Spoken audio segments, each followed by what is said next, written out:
Good day kabasyang, welcome to my YouTube channel and Facebook page. So in this video, I will show you how to disassemble 4AF this 4AF carburetor. Ito yung 4AF na carburetor. Replacement carburetor, but kailangan na siyang buksan dahil kita nyo naman madumi siya.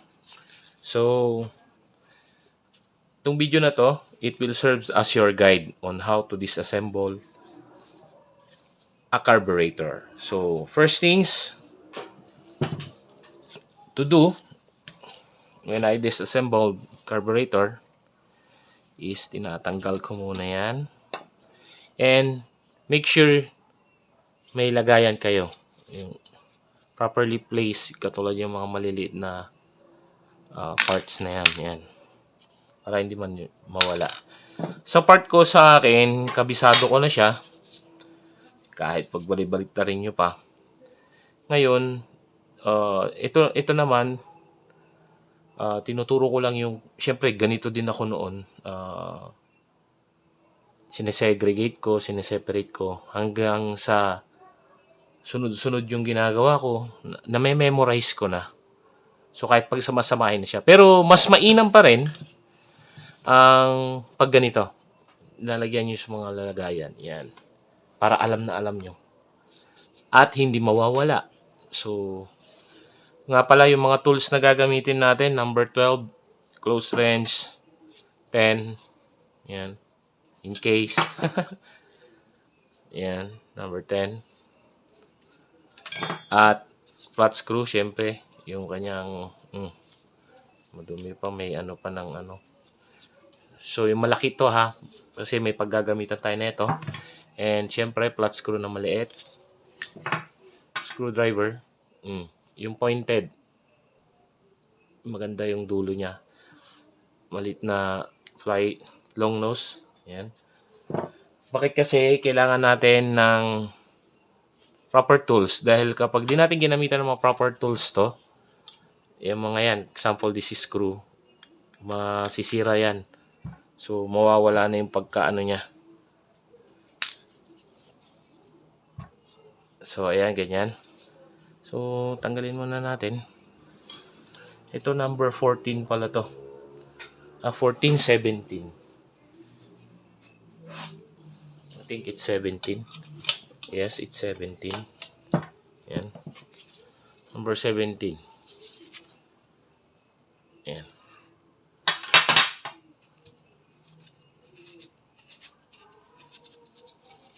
May lakyan din dito.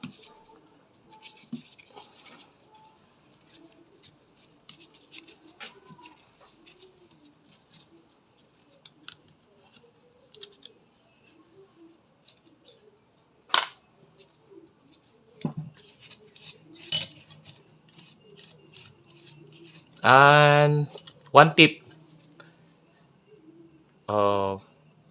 para hindi kayo malito kapag sa susunod na limbawa, pwede nyo balikan tong video na to. Pero kung kayo na lang, wala kayo signal, pero may camera kayo, you can use picture nyo muna.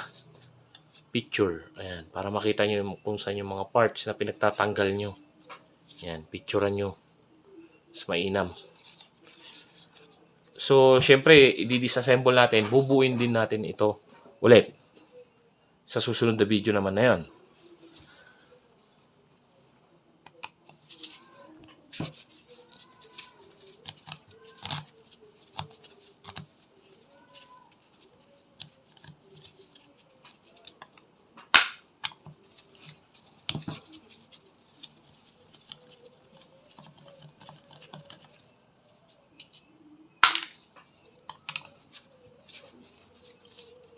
I'll try not to make a cut or putulin tong video para kayo na lang, tsagain nyo na lang na panoorin.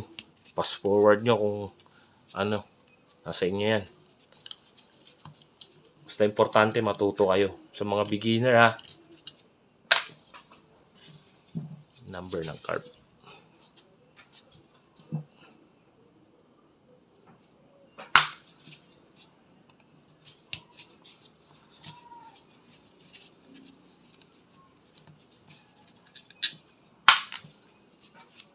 And pagdating dito sa part na to, yan. Yan tayo tinatanggal.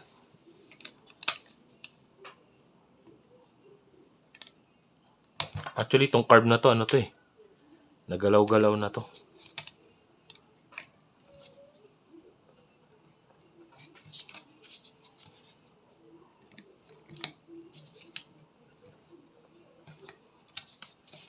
Tayo sa baba. Ayaw niya dun. Ayan o, iba na yung mga lock niya.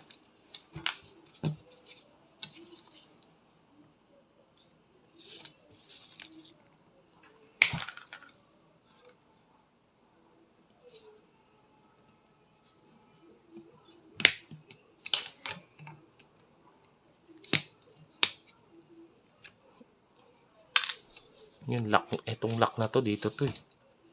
Mali. Correct na lang natin sunod.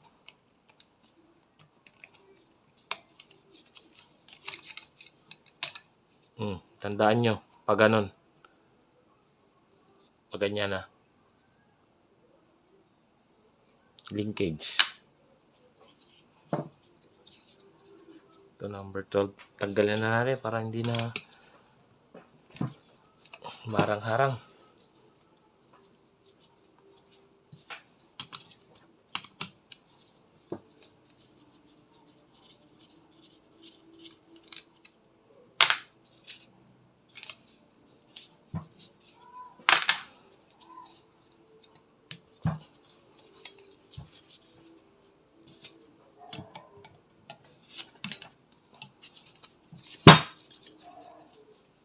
Doon sa hammer yun ha, yung spring na yan. Ayan o. Makapit sa hammer yun. Yung part na yan. Yun. Ito. Ayan. Yung spring na to.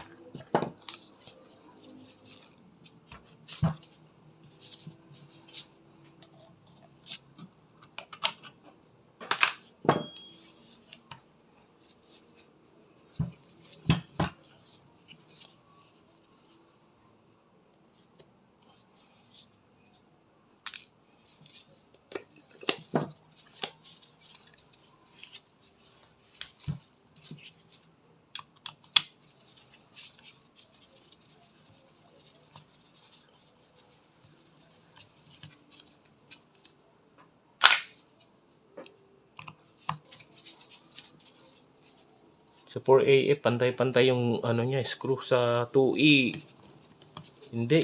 May mahaba, may maikli. Pero dapat alamin nyo kung saan nakalagay yung mahaba. Mahaba, commonly nakalagay sa idle positioner o yung tinatawag nating dashpot.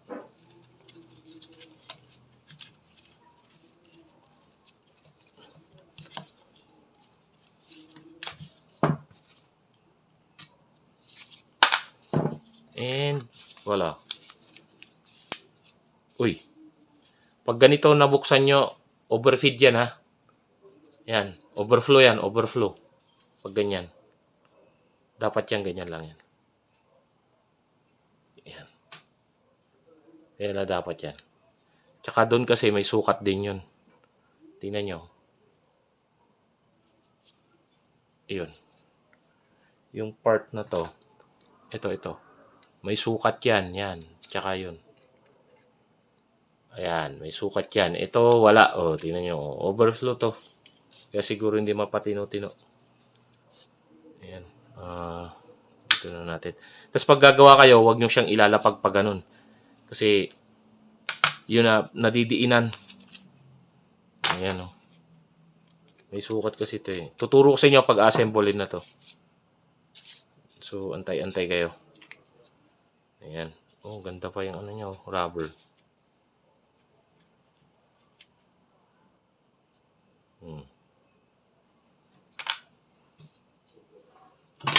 Tapos gumamit kayo ng tamang tools kasi dito nasisira yung ibang ano. Ayan, tingnan nyo. Pag tatanggalin ko, saktong-sakto siya. Pag gagamit kasi ng maliit, tingnan nyo ha, pag ilagay mo yung maliit. Ayan.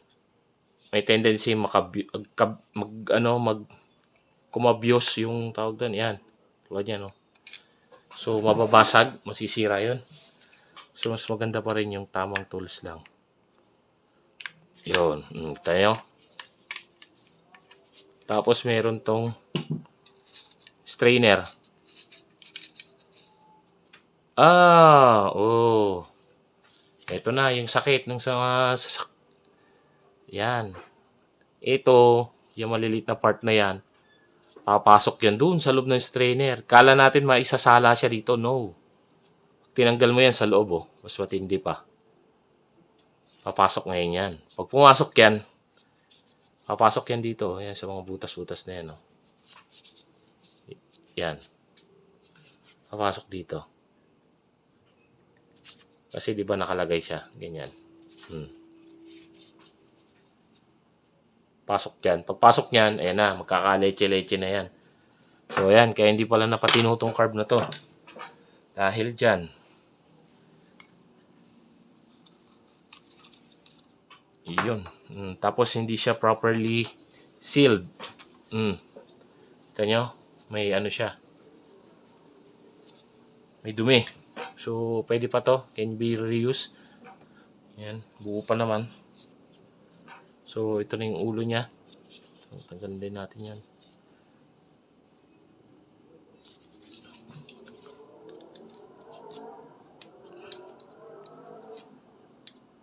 Ang gamitin yung repair kit mga kabasyong Keister. Hindi ako mapapahiya doon. Yung Keister brand. Yan. Bakit kailangan natin linisan to? Uy, tumalsik. Tingnan nyo.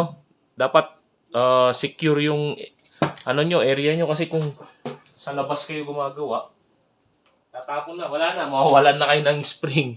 Yan. Piston.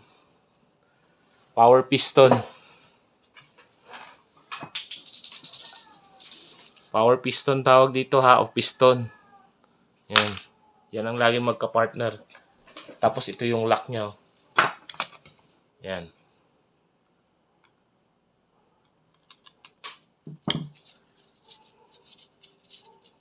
Ba't kasi natin kailangan linisan? Kasi tandaan nyo mga kabasyo, kapag ito hindi nalinisan, itong part na to, kasi ito internal vacuum siya. So bakit internal? Galing sa loob. Yung passage niyan, dadaan dito ang vacuum. Hihigop. Dito. Yan. Oh my God. Kaya pala di mapatino. Ito mga kabasyong, sabihin ko o to, live yung makikita nyo. Ito may butas ito. Ito. Barado siya. Ayan o. Yan. Ito nyo. Yun yung butas o. Yan. Yan.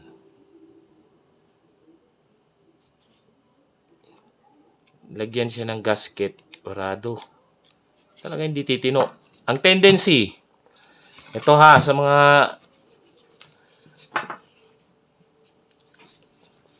power piston, yung pinakita ko kanina. Ito yung spring niya. Yan.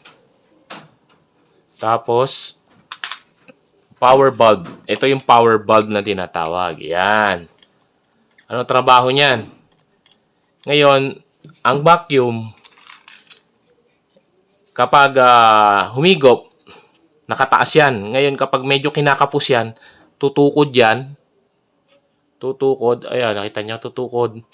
Papasok. It allows the fuel to enter the primary and secondary additional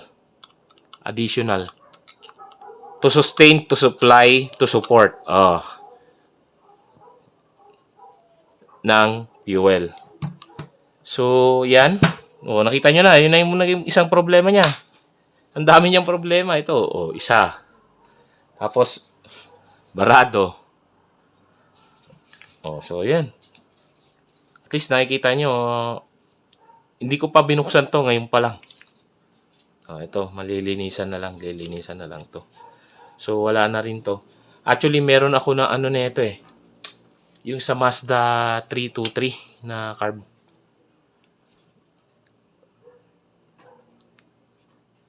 pwede yun. Papalit nyo dyan. So, dito na tayo.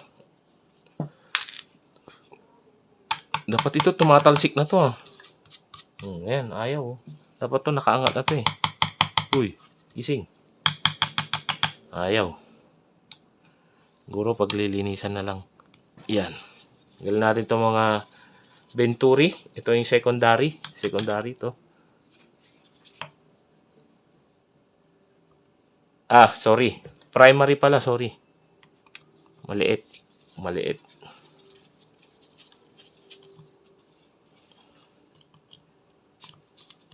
Yan. Pag ayaw, kuha kayo ng screw. Pop. Pop nyo lang dun. Yan.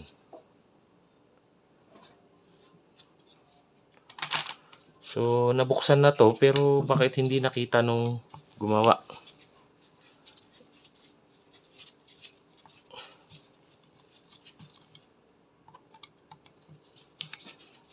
Take note, kapag singaw din itong ano nyo, gasket nyo ito, yan dito, yung dinadaanan ng internal vacuum, useless, kasi yung vacuum hihigop dito sa labas, hindi na niya matutuloy na pupunta dun sa taas dito para mahila itong piston, power piston.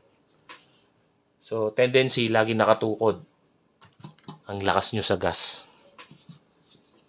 kasi nagbibigay siya ng power kahit di kailangan ng fuel. Yan. So yan, nakita nyo naman, malinis pa naman. Kasi nga bago, pero yun yung ano niya, ito tsaka ito stock up. Yan. Tapos kukuha tayo ng, kalimutan kong sabihin, kailangan natin ng maliit na screw para makuha ito. Sa AAP pala yung auxiliary accelerating pump, ito yon. Ito. So ano bang binubuga niyan? Nagbubuga ng ano yan? Fuel. Pabato doon sa TBSB na kinokolekta naman ng vacuum. Magdadagdag.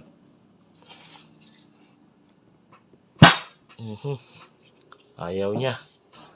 Tigas, kaya siguro ang gagawin ko rito, ano na, bababad ko muna sa WD-40. Pero dapat to tinatanggal to ha, mga kabasyong to. Tulad yan, no? Kaya pag binomba mo yung plunger, wala. Dapat yung tatalsik na yun. Stock up siya. Pati yun. Kaya palambutin muna natin. Tapos ito naman, para manalaman kung gumagana din to. Tingnan natin kung kaya ha, kasi wala, hindi kaya. So gagamitan ko pa to ng power, ano. Ang ginagawa ko rito, pinipress yun, tapos may butas yun dun sa gilid. Pag natanggal to, pag nag-hold ng vacuum, ibig sabihin buo pa. Pero pag hindi na, kailangan mo nang i-overhaul kasama to. May nabibili, may kasama naman na repair kit. Sa repair kit yan eh. Para ma-overhaul din to. So ayan, ganyan. Pabaliktarin nyo. Itong isa, wala talagang butas to mga kabasyong ha. Yan. Ito lang. Itong isa. Tayo nang medyo malapad. Ano yan?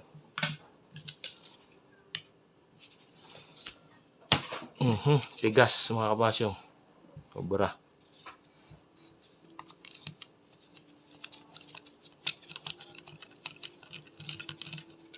Ito yung sinasabi ko.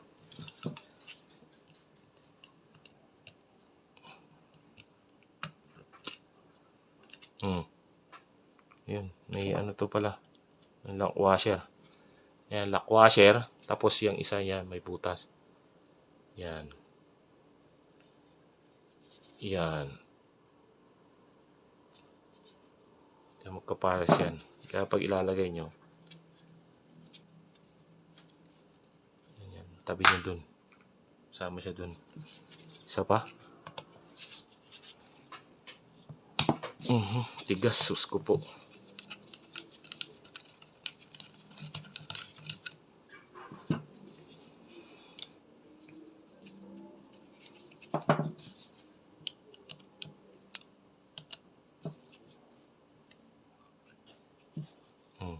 Ito walang butas, oh. Yung may butas na yon para yun dun, ha. Kita nyo. Yun, yung may pula. Yung dito. Yun. Tagos yun dun dito. Yan. Tapos, meron pa ulit yan. Saan yan? Pala. Layo nung inanuhan ko. Bali, dalawa yan. Ito pa yung isa.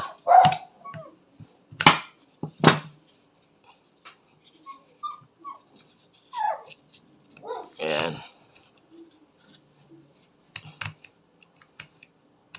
Sa 2E, baliktad naman doon sa kabila yun. Pero sa 4AF sa ilalim. Tigas. Sobra. So ito, may lock washer din to mga kabasyong, ha. Mahaba. Yan.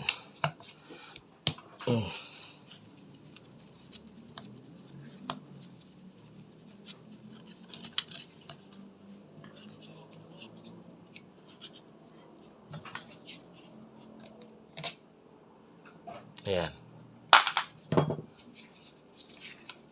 Tapos, so, ayan na siya, nabaklas na. Ito, mamaya ito pipitik na lang ito, eh. Mamaya. Tanggal na tayo. And then,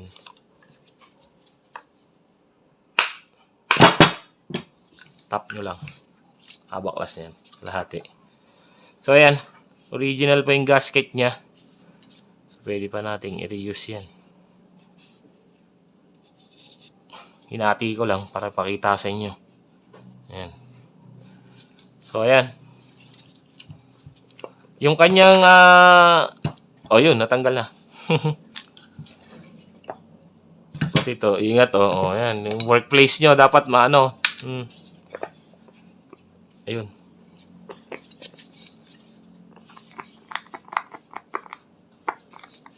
May butas yan dito na maliit, eh. Ayun, oh. Ayun, oh. Ito. Saan na yan? Mali pala yun. Ito.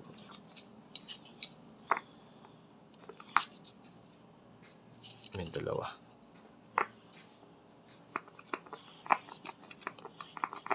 Ayan, oh. May hangin. So, sa 2E, ganun din. Ito, dito. Gilid. Yan. Dito. Bali, dalawa.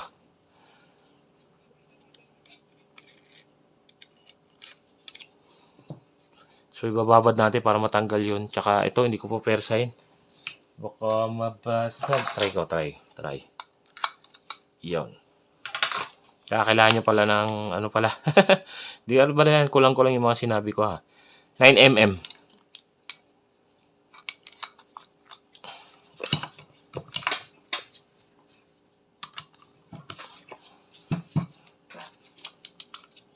Yun.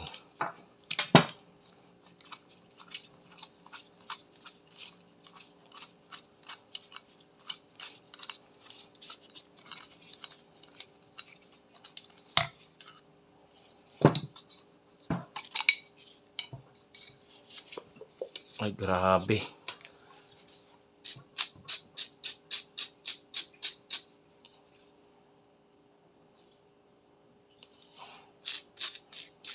Sa mga mabibili nyong 100, kung ano yung nakalagay doon sa nyo, check nyo na lang.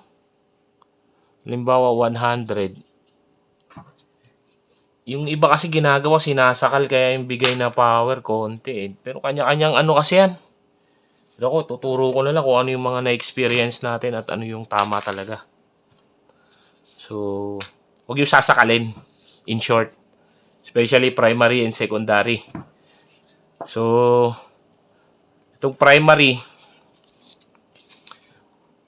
100 yung kanyang baseline. 100 to 149. Tapos 150 pataas na kung anong gusto nyo. Sa gamit ko sa 2E ko 104 158. So all goods in the hood. Kaya huwag yung sasakalin. Ano ba to? Number 12. Ano ba yan? Ayun. Number 14.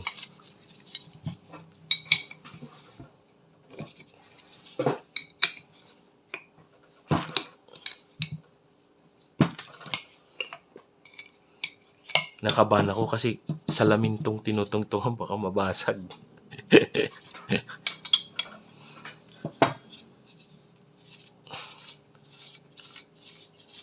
Try nyo sakalin, tapos dali nyo sa ahunan. Yung sa akin, binibasic yung ahunan. Working advancer.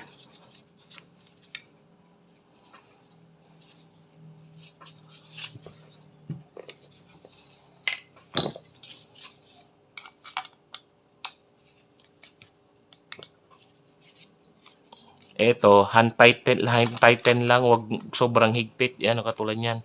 Mabilis lang mabaklas. Ang nakalagay sa kanya ay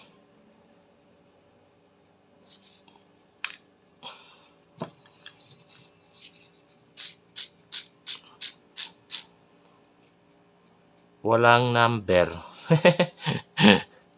Replacement carb ka nga talaga. Ay. Kaya pala pati yung power bulb wala. Ayan.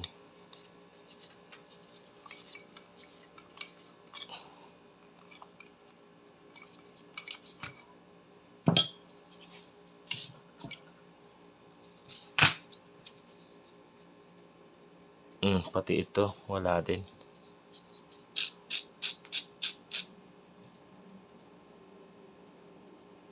Wala talaga.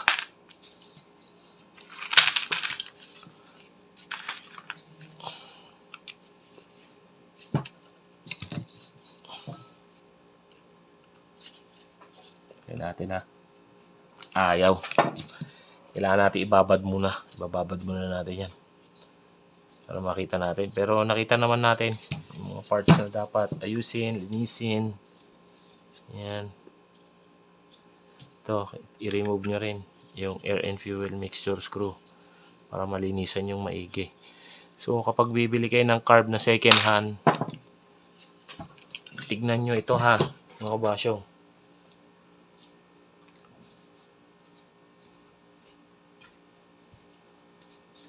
Ito pinakita ko naman maraming beses yan. Para dun sa mga bagong makakapanood ng video natin, para aware kayo kung bibili kayo second hand. Ayan, kita nyo? Katutok yung flashlight oh. Pero wala siyang kasingaw-singaw. Maliban lang dun ha. Oh. All goods. Secondary. Check natin.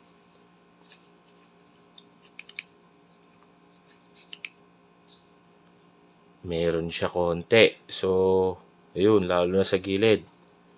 So, yan yung gagawin natin ng paraan. Ayan o. Sa gilid. Sa daanan ng shafting niya. Ayun.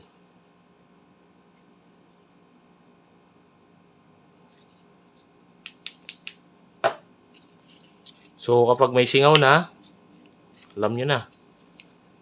Hanap na kayo ng donor card. Or, palitan nyo yung kanyang copper. Itong piso-piso niya. Piso-piso tawag niya dyan. Throttle body. Throttle body tawag dito. Ayan. So, dun yung may ano. Huwag yung munang anuhan mga kabasyong. Huwag yung agad lilihain to ng basta-basta. Actually, may technique ako dito. Ini-enhance ko pa yun. Pinipit-pit ko Tapos, pero syempre, yung circumference na ito dapat hindi mawala. Kasi yung tamang laki niya para maipasok mo. Yan. Tatanggalin mo siya, babaklasin. Grinderin nyo muna yon. Or kapag pwede naman, kahit di mag-grinder yun. Pwede siguro to.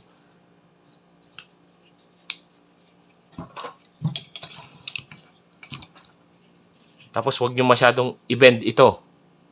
Yung ay pupersahin nyo kasi may angle ito mga kabasyong ha. May angle. Hindi siya basta-basta. Yung halimbawa kinalas mo tapos ano yun na? No. May angle siya.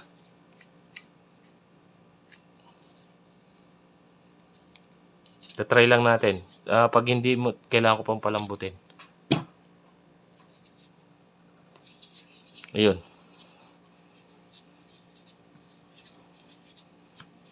Tapos may orientation to mga kabasyong ha kung saan yung tapat ng binaklas mo, doon mo rin siya ibabalik. Hindi pwedeng magbaliktad. Kasi tulad ng sabi ko, may angle. At saka kung saan mo tinanggal yung screw, tandaan mo, sa kanan siya na unang nagtanggal, sa kanan na unang nagtanggal. Lagay ko sa kanan yung tornilyo.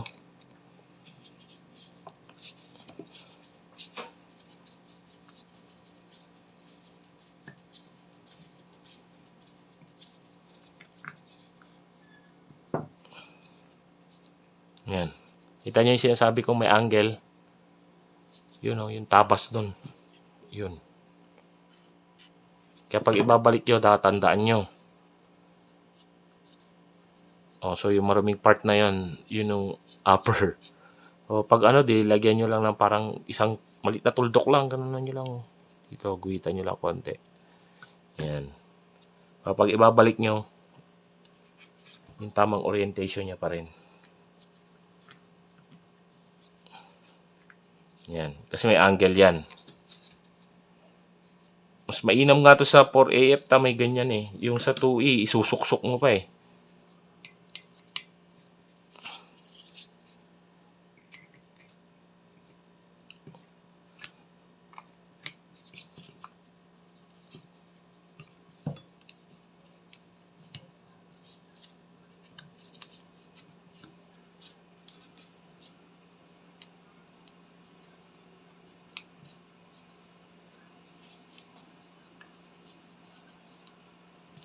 Tapos huwag yung pupersahin ha. Pag ibabalik nyo, pag ayaw, huwag yung pilitin. Kasi may tamang angle siya. Kakaleche-leche kayo dyan. Yun, tulad nun. Kaya hindi pumapasok kasi mano yung shaft.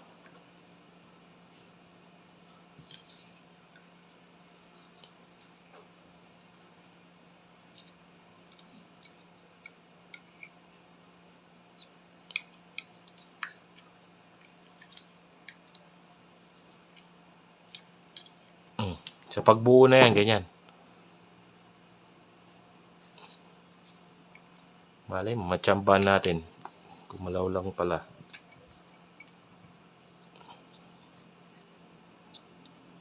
Meron talaga sa gilid. Yun. So, okay lang. Ayusin na lang natin yan.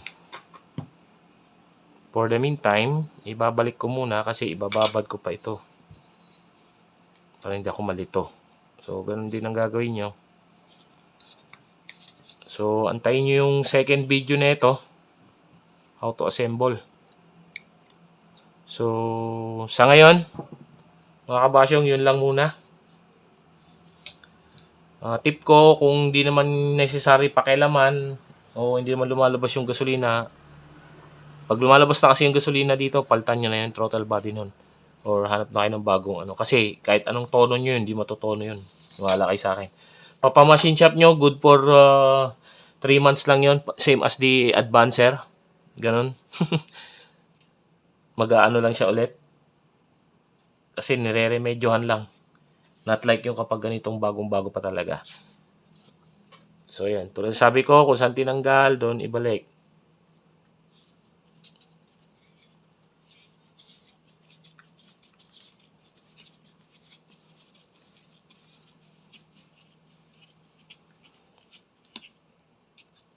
So sa paggawa nito, hindi applicable yung ihahalo mo siya dun. No. Kasi meron na siya yung tamang ano niya na ano. Kasi pag nalaglag tong tornilyo na to sa intake manifold, kakaleche-leche na yung sasakyan nyo. Papasok to dun sa loob ng chamber. Bakit may kumakalansing? Yan. So, bago nyo pasok yun, lagyan nyo din ng ano, Loctite. Kung gusto nyo, balit lang. Small quantity lang. So, yan. So, ganyan. Turo kayo ng pag-assemble na ito. So, for now, ganito lang muna baklas. And, see you sa susunod na video. Abangan nyo pag-assemble na ito. 4AF. Sunod-sunod tayo.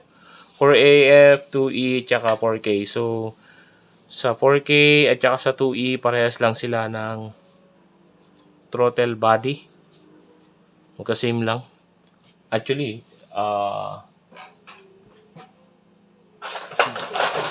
ito.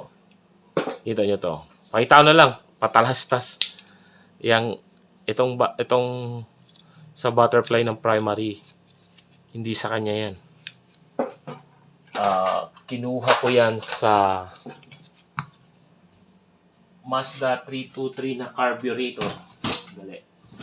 Pakita ko sa inyo. Ito. Boom. Ito nyo. Ngayon, nahihirapan ako tanggalin to. Kailangan ding i-grinder yan. I-grinder para matanggal yan. I think kasya rin siya sa 4AF. Yung size niya. Size na ito kasya dun. Sa 2E. 2E 4AF. Magkakasize la sila. Wala kasi tayong machine eh. Although nakabili tayo ng copper sa copper plate sa Shopee.